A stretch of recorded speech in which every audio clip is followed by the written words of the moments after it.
Hallo meine Lieben, ich habe von euch einige Fragen bekommen, wo es darum geht, wie ich Sachen am besten im Laserträne platzieren kann, damit dann die Gravur auch entsprechend gut platziert werden kann. Und da arbeite ich gerne mit Schablonen, gerade für Sachen, wo ich mehrere davon mache oder ein Element, was immer gleich in der Größe ist und ich das immer wieder gerne lasern möchte. Da mache ich gerne Schablonen und wie das funktioniert, das zeige ich euch gleich nach dem Intro.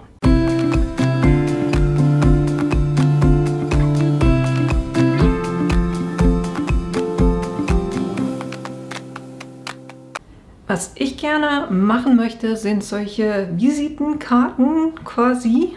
Ich werde es aber für was anderes brauchen und die sind hier von Xtool. Ich habe mir zusätzliche bestellt, aber wenn ihr das Starterpaket habt, da sind die tatsächlich auch drin. Hier haben wir diese Metallcards, die eben auch in diesem Starterpaket drin sind. Was ich damit machen will, ist das hier. Das heißt, ich will auf einer Seite mein Logo haben und auf der anderen Seite steht Gutschein für eine Bastelstunde zu einem Thema deiner Wahl. Das heißt, also jetzt sieht es in der Kamera schlecht, aber wenn man es vor sich hat, sieht man es wirklich gut. Und das Schöne ist halt, es wird noch klarer, wenn man es dann gegen das Licht hält. Also ich finde, das ist schon eine coole Sache. Und meine Idee ist, das eben als Geschenk quasi zu machen. Da dann eine schöne Karte dazu, ein kleines Kuvert, um das da reinzumachen. Und dann kann der oder die Beschenkte das dann verwenden, um bei mir einen exklusiven Workshop-Tag, Stunde, 1-2 Stunden, deshalb habe ich es in Anführungszeichen gemacht, dann bei mir reingucken kann und ja, das zu dem Thema ihrer Wahl. Ich hatte bis jetzt, also das habe ich wirklich versucht mit Platzieren und Rahmen abfahren, dass ich das irgendwie hinbekomme, dass es mittig ist, hat relativ gut geklappt, aber wenn man das mit mehreren Sachen macht, dann wird es einfach extrem mühsam. Ich habe extra das Wabengitter genommen, weil ich werde die Schablone aus Holz ausschneiden, aus einem Balsaholz. Und dann kann ich das Ganze dann auch da rein platzieren. Deshalb werde ich da bei diesem Wabengitter bleiben. Und wir werden 3 Schritte machen. Das erste wird sein, dass ich mir einfach ein Stück Balsaholz ausschneide, das groß genug ist, um die 4 Karten zu platzieren. Und ich schreibe da jeweils auch drauf, für was diese Schablone ist. Dann werden wir in einem zweiten Schritt das hier unten wirklich schön in den Nullpunkt setzen. Das heißt, hier auf diesen beiden Linien orientiere ich das und dann mache ich Ausschneidungen in der Größe von der Karte, schneide ich erst dann aus. Das heißt, ich klemme das hier wirklich fest, dass das schön in der Ecke liegen bleibt und werde dann die 4 Kartengrößen ausschneiden mit dem Laser. Und der nächste Schritt ist dann, dass ich das immer, wenn ich eben Karten lasern will, das Holz ganz einfach hier unten platzieren kann, die Karten einfach reinlegen kann, in die Schablone reinlegen kann und ich speichere mir die Schablone natürlich auch auf meinem PC und dann kann ich auf dem PC das, was ich lasern will, einfach anhand der Schablone platzieren und das dann auch hier unten in die Ecke platzieren und dann wird er das logischerweise auch genau hier lasern. Das ist der Plan und genau das mache ich jetzt zusammen mit euch. Damit ich weiß, welche Größe die Dinger haben, muss ich das noch kurz abmessen. Das sind 8,6 cm und in der Höhe sind es 5,4 cm. Dann weiß ich auch, wie groß die Schablone sein muss. Ich werde die natürlich ein bisschen größer machen. Ich würde sagen, auf allen Seiten 2 mm. Das heißt, hier werden es 9 cm sein und hier werden es 5,8 cm sein. Dann habe ich dann auch genug Platz, um das richtig zu platzieren.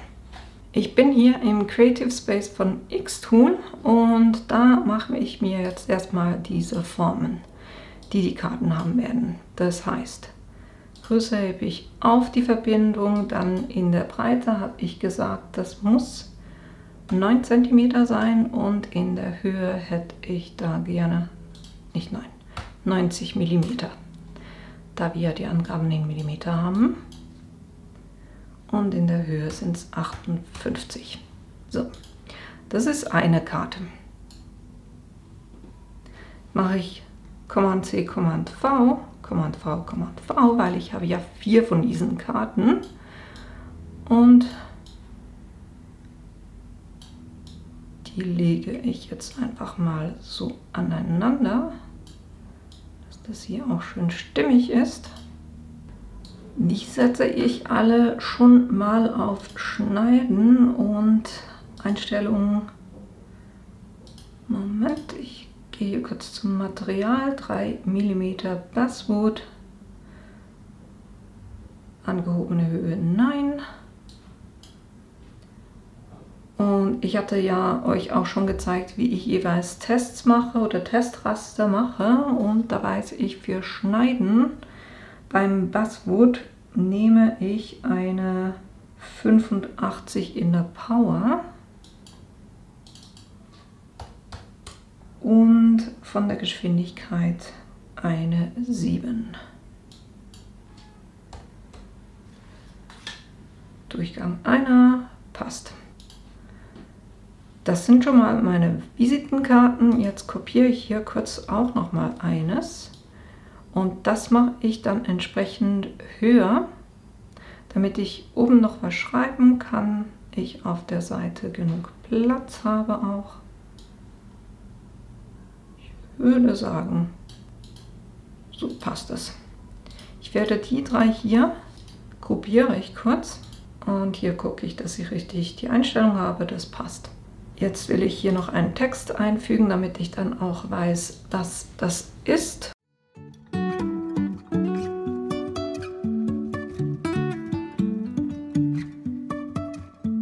Life is a winding road, no telling where it goes.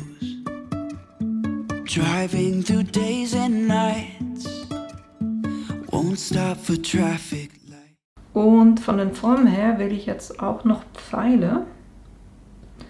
Ich kann eigentlich Dreiecke machen, weil ich will, dass ich dann weiß,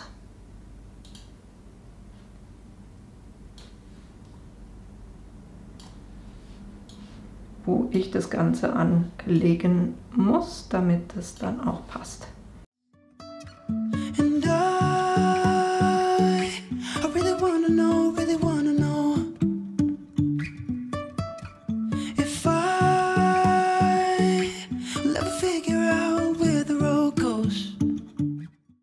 Das reicht eigentlich auch. Dann weiß ich, ich will das Ganze hier unten in der Ecke anlegen. Jetzt müssen wir noch kurz gucken. Vom Gravieren her mache ich das, das, das und das. Das heißt, die Schrift und diese Dreiecke, die werde ich gravieren. Und da nehme ich eine 50 und eine 150. Lasse das aber bei den 100 Linien. Das ist das und das hier muss schneiden sein. Das müsste 85,7 sein. Und damit ihr jetzt nicht jedes Mal quasi immer wieder nachgucken müsst, wie ihr was lasert, das könnt ihr tatsächlich auch speichern. Das heißt, hier sage ich jetzt Basswood Cut oder Basswood 3 mm macht mehr Sinn, ne? Cut, speichern. Und die andere Einstellung, nämlich die hier, speichere ich auch. Da sage ich auch Basswood 3 mm Gravur. Speichern. Weil dann kann ich mir jeweils einfach diese Einstellungen heraussuchen und dann passt es. Jetzt für diesen Schritt will ich das hier noch gar nicht schneiden, sondern das mal auf die Seite schieben. Alles, was ich machen will, ist hier das Gravieren, die Pfeile gravieren und das Holz ausschneiden. packe ich jetzt einfach mal in die Mitte von meinem Arbeitsplatz. Und da platziere ich auch gleich das Holz und schneide das kurz aus. Even if I'm falling down, I will keep on searching for my highs. You can say I lost my mind, I will keep on holding my head high. Even if the sky is falling down.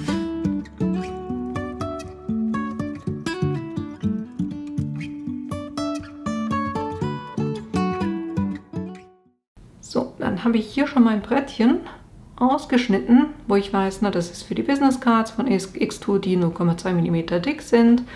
Die werde ich gravieren mit einer Power von 90, Speed 250, 200 Linien und die Pfeile, damit ich weiß, dass ich das unten im Wabengitter auf der linken Seite anlegen werde, damit es dann auch stimmig ist. Jetzt können wir weitermachen mit dem nächsten Schritt. Das heißt, ich lege mir einen neuen Arbeitsbereich an, gehe hier zurück und markiere mal kurz alles, sage Ctrl+C, gehe rüber, sage Ctrl+V. Jetzt, was ich hier noch brauche, sind hier Ctrl+C die Karten, Ctrl+V. So, jetzt kann ich meine Karten in dieser Form platzieren. Guck natürlich, dass ich nicht in die Pfeile reingehe. So in etwa hier hätte ich das gerne. Was ich jetzt wegnehmen kann, sind die Pfeile.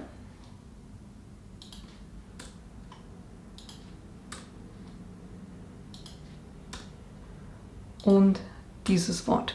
Und das hier kopiere ich jetzt gleich auch nochmal mit Ctrl+C und gehe schon in den nächsten Arbeitsbereich und füge das hier ein. Und hier drüben mache ich das so, dass ich das gruppiere. Dass das wirklich beides eine Form ist.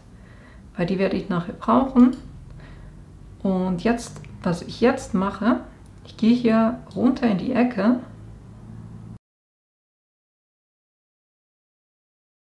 Natürlich immer darauf achten, dass ihr beide markiert habt, wenn ihr das verschiebt. Das heißt, ich gebe das hier wirklich so gut wie möglich an den Rand von meiner Arbeitsfläche. So, was ich jetzt mache, ich nehme den Rand weg. Das heißt, den hier, den kann ich löschen. Und das hier darf ich nicht mehr bewegen. Noch kurz gucken, dass das richtig eingestellt ist. 85,7. Passt. Und was ich jetzt machen werde, ist, dass ich mein Holz eben genau in diese Ecke platziere und das hier ausschneiden werde.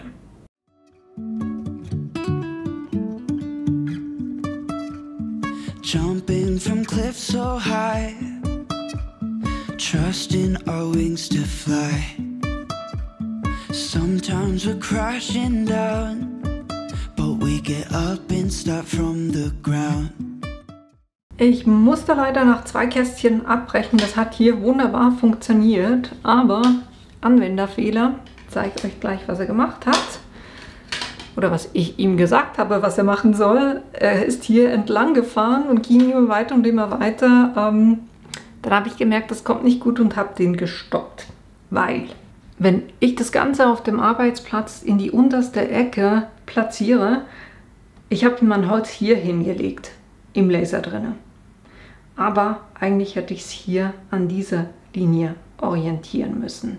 Das heißt, wenn ihr das Ganze macht, lernt aus meinem Fehler und legt das Holz nicht hier am Ende des Wabengitters an, sondern legt es hier an die Linie an, dass es hier liegt. Ich werde es jetzt im zweiten Schritt, also ich schmeiße jetzt dieses Template nicht weg, das werde ich jetzt trotzdem benutzen und halt einfach nur 2 Karten machen. Und da ich das Holz jetzt aber so ausgeschnitten habe, dass ich mein Holz hier angelegt habe und nicht hier unten, werde ich das natürlich jetzt auch weiterziehen. Das heißt, wenn ich jetzt dann die beiden Karten platziere, werde ich das Holz wieder hier hinlegen, weil sonst stimmt es dann bei mir nicht. wenn ihr von Anfang an, ne, wenn ihr diese Fenster ausschneidet und euer Holz hier auf die Linie legt, dann würdet ihr natürlich im nächsten Schritt dann auch das Holz wieder genau hier in diese Ecke legen. Ne? Um aus meinem Fehler zu lernen. Wie gesagt, ich mache jetzt weiter, nur mit diesen beiden Fenstern und lege mein Holz eben hier wieder genau dahin, wo ich es vorhin hingelegt habe, um diese Fenster auszuschneiden. Jetzt bereite ich das Ganze auch gleich für den nächsten Schritt vor, weil wenn ich jetzt hier die Karten nur drauflege auf mein Wabengitter, dann werden die garantiert vom Air Assist weggeblasen. Und deshalb mache ich das so, dass ich mir ein Stück Papier nehme und jetzt lege ich das einfach kurz dahinter, drehe das wieder um und zeichne hier ein, wo diese Rechtecke sind. Weil jetzt kann ich die Karten, was nehmen wir? Eigentlich Pink oder Gold? Ich nehme Gold. Mal gucken, wie das aussieht. Und die lege ich jetzt hier schön in die Mitte und mache das an den Ecken ganz einfach mit ein bisschen Washi-Tape fest. Wenn ihr etwas Schweres lasert, was da dann auch liegen bleibt, dann müsst ihr den Schritt natürlich nicht machen. Aber jetzt hier bei diesen Karten, die halt schon sehr leicht sind, mache ich das so.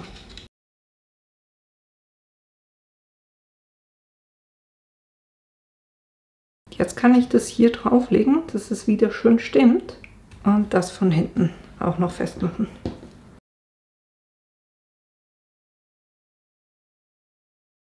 Wie gesagt, wenn ihr da etwas habt, was schwerer ist als diese Karten, dann könnt ihr das natürlich ohne diesen Schritt machen. Und jetzt gehe ich nochmal auf den PC rüber und bereite noch das Design vor, das auf diese Karte kommen soll. Hier auf dem PC haben wir ja schon den Arbeitsbereich 4, wo ich diese Schablone habe.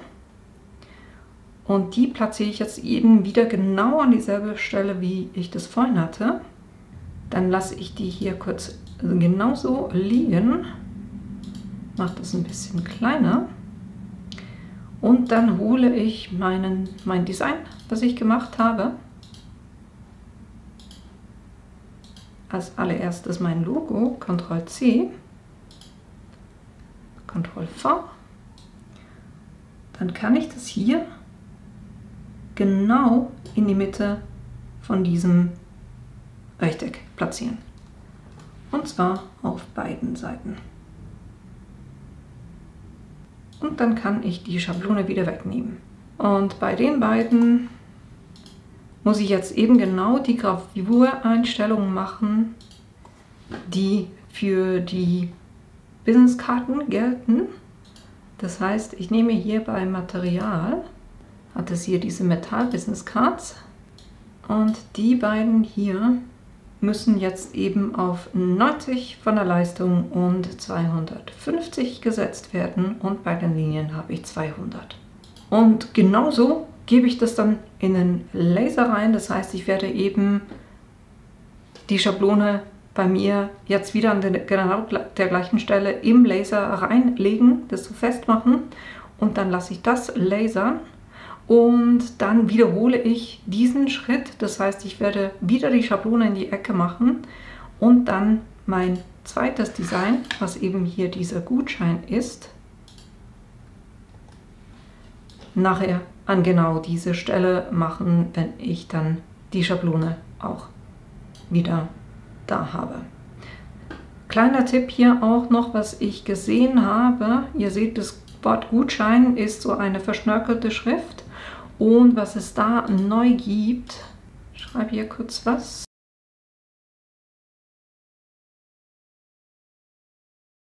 Dann nehme ich hier die Schrift Hafizent Script. Das ist eine Schrift, die ich von Adobe habe. Aber da findet ihr bestimmt auch eine coole andere Schrift. Und jetzt haben wir ja das Thema, dass ich hier, also dass die einzelnen Buchstaben wenn ich zum Beispiel schneide, habe ich jeweils das Problem, dass das geschnitten wird. Und neu hat es auch dieses Verschmelzen, damit das Ganze nur noch eins ist. Und das habe ich dann eben natürlich auf Gravieren gesetzt. Hier auch Leistung 90, Geschwindigkeit 250, Durchgang 1 und Linien 200. Das schiebe ich jetzt aber raus, weil im ersten Schritt will ich zuerst mein Logo gravieren. Und genau das mache ich jetzt. Sometimes we're crashing down, but we get up and start from the ground. And I really wanna know if I will ever figure out where the road goes. Even if I'm falling down, I will keep on searching for my highs. You can say I lost my mind, I will keep on holding my head high. Even if the sky is falling down, even if the sky is falling down, yeah. The sky is falling down.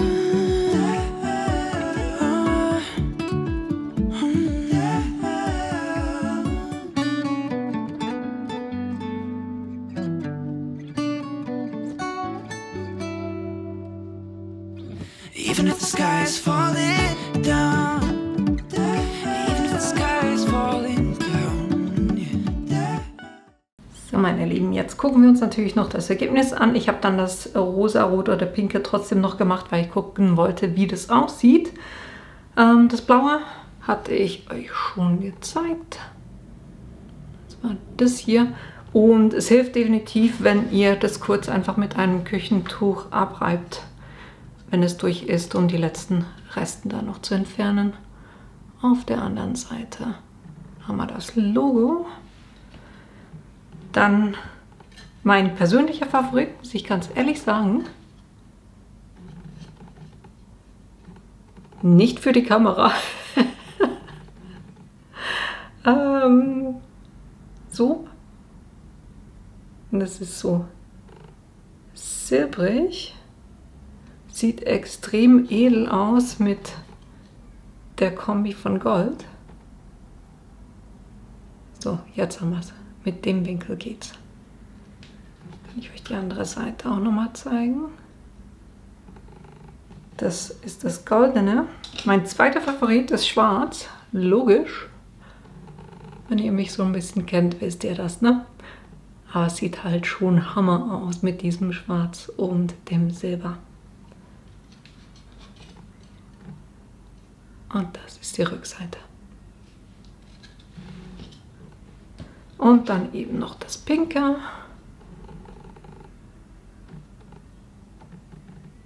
Hat auch was, ich wollte es einfach in verschiedenen Variationen haben. Je nach Karte, die ich dann mache, passt dann auch eine andere Farbe besser dazu. Von der Dicke her, also ich finde die Sache cool, wirklich, ne? Es sind Metallscheiben, von dem her, die halten schon eine Weile.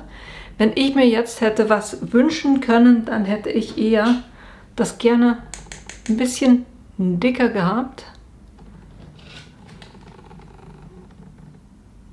Damit ihr den Vergleich seht. Sowas hätte ich noch cooler gefunden. Ist natürlich völlig okay so, aber wenn ich mir was wünschen könnte, dann hätte ich es gerne noch ein kleines bisschen dicker.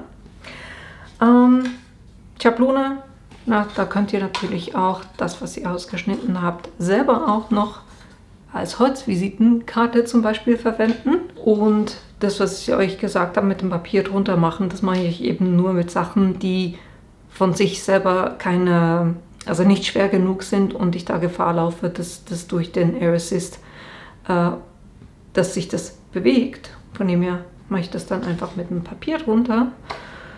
Das ist was. Und ja, ich habe versucht, noch ein bisschen zu recherchieren, ob es eine bessere Sache gibt, dass das hier unten nicht passiert.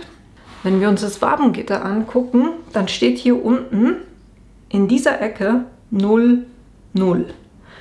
genau gleich wie bei der Zentimeterangabe ist hier 0, hier 0. Diese Ecke ist gekennzeichnet mit 0, 0.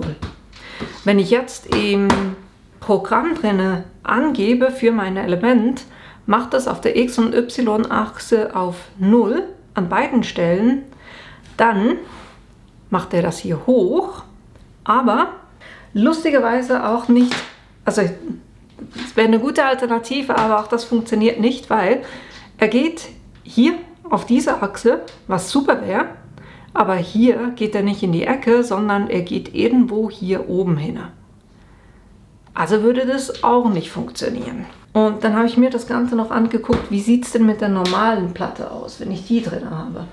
Da sieht es ein bisschen besser aus, also er geht zumindest bei 0, 0 hier auf diesen Schnittpunkt, ne, hier hoch, aber nicht ganz genau. Also er hat hier, glaube ich, ist 1 Millimeter daneben und da ist er 2 Millimeter daneben. Also auch da ist es nicht hundertprozentig genau.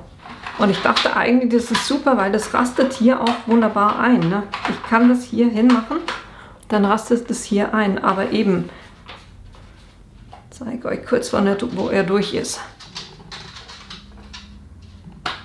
Wenn ich das auf meinem Arbeitsplatz eben ganz unten in die Ecke gegeben habe,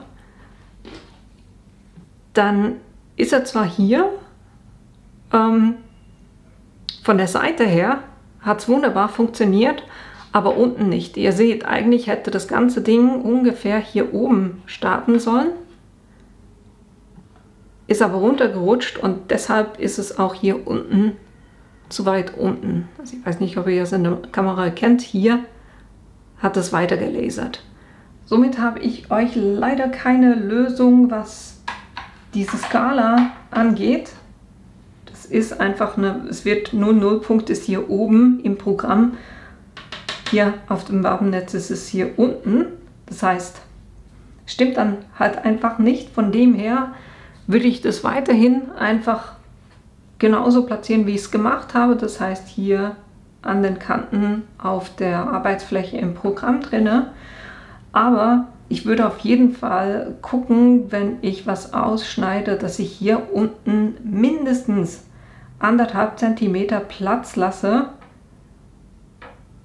weil nachher spielt es ja dann keine Rolle mehr. Es geht einfach darum, wenn er das hier ausschneidet, eure Schablone ausschneidet, dass er hier nicht drüber hinausgeht.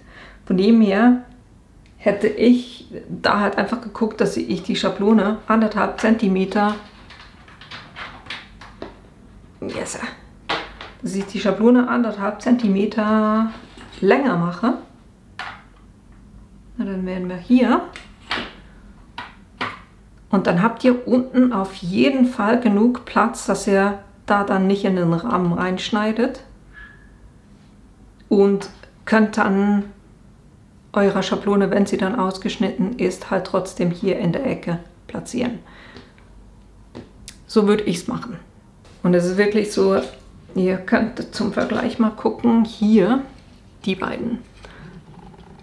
Das Blaue hatte ich quasi freihand gemacht und da war ich jetzt zum Beispiel unten zu nah am Rand dran, oben hätte ich noch Platz gehabt. Von den Seiten hat es einigermaßen funktioniert.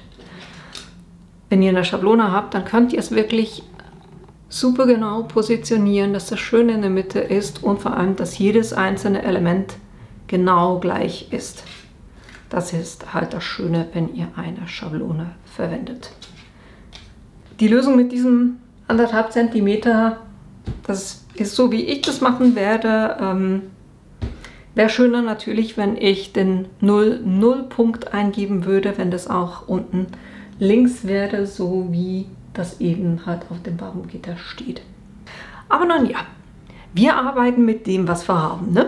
Somit war das, was ich euch heute zeigen wollte und eben die Schablone, die geht natürlich nicht nur jetzt für diese Karten, sondern da könnt ihr Schablonen machen für Bleistifte zu lasern, was auch immer ihr lasern wollt, könnt ihr euch da eure eigenen Schablonen anlegen, damit ihr eure Elemente dann immer schön ausrichten könnt und wenn ihr die auf dem Computer gespeichert habt, könnt ihr die eben immer und immer und immer wieder verwenden. So, das war's jetzt aber auch für heute. Ich hoffe, euch hat das Video gefallen, dass es hilfreich war für euch und natürlich auch, dass ich euch in einem meiner nächsten Videos wiedersehe. Bis bald! Even if the sky is falling